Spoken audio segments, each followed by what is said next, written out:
Magandang araw po. Ngayon po ay ka-17th day po ng ating daily vlog. So ngayon po ay check muna natin yung ating pang 5th batch na seedlings para sa ating Kratky hydroponics doon sa kabila. So ito po. Kahapon po ito natin in-expose sa liwanag. So naipunla po ito last Monday ng gabi.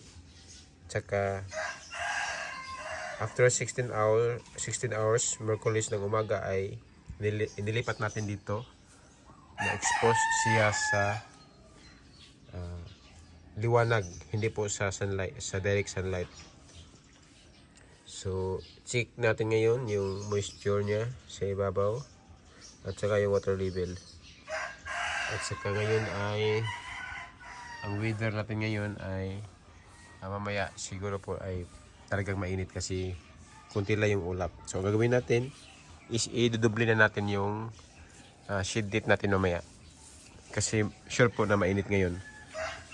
Saka kailangan natin ng magdilig para po magmo-moist yung surface ng ating mga foam. Okay po.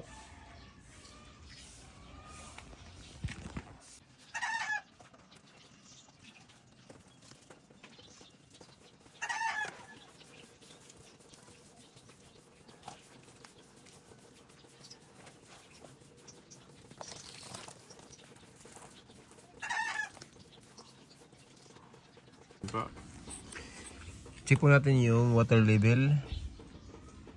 Ito, lunod na. Ito, tingnan nyo. Lunod na, di ba? So, kailangan natin i-release yung excess water. Para po ay hindi po malulunod yung ating mga seedlings.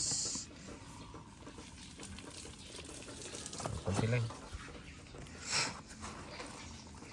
Balik natin. Tignan yung iba, okay lang.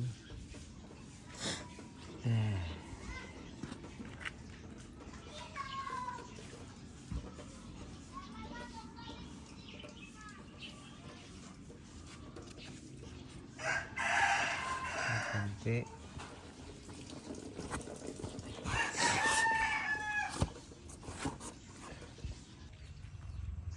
Ngayon nga po, ngayon po ay ka-17th day ng ating daily vlog. Ngayon check po natin yung update po natin yung ating mga litos.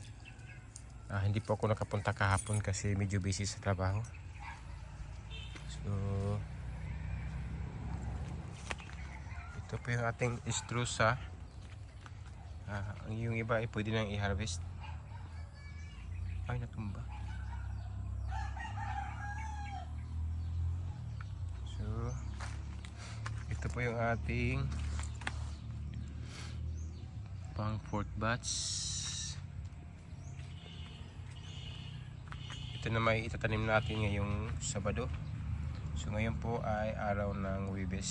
So sa Saturday mag-transplant naman tayo dito.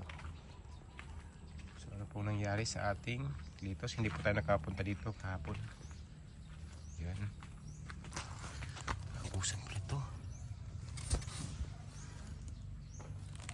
Kailangan to ng additional nutrient solution. Liparan.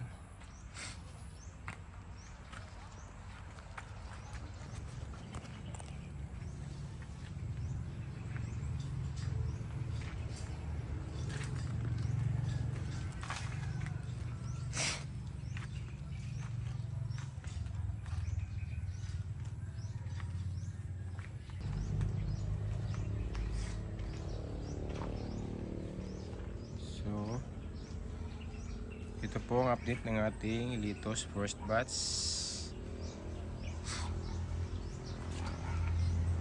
Tingnan natin may attrap ba, may mga kunting insekto. Wala, puro dahon lang kasi masyadong mahangin kahapon at yung isang araw.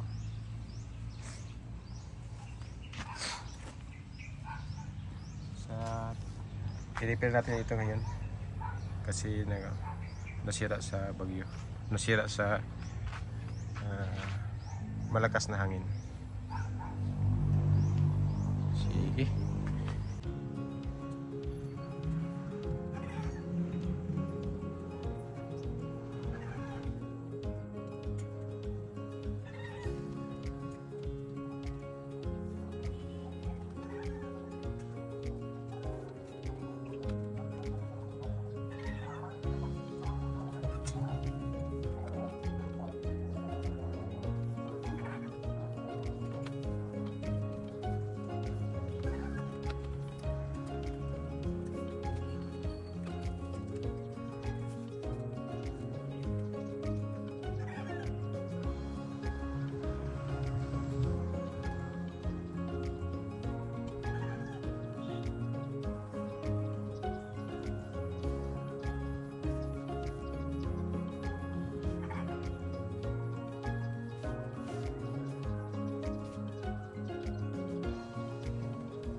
Po, yung ating update ngayon.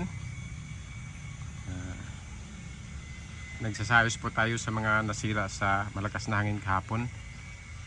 So okay na po, na stable na uli. Tsaka okay na po ang ating mga litos.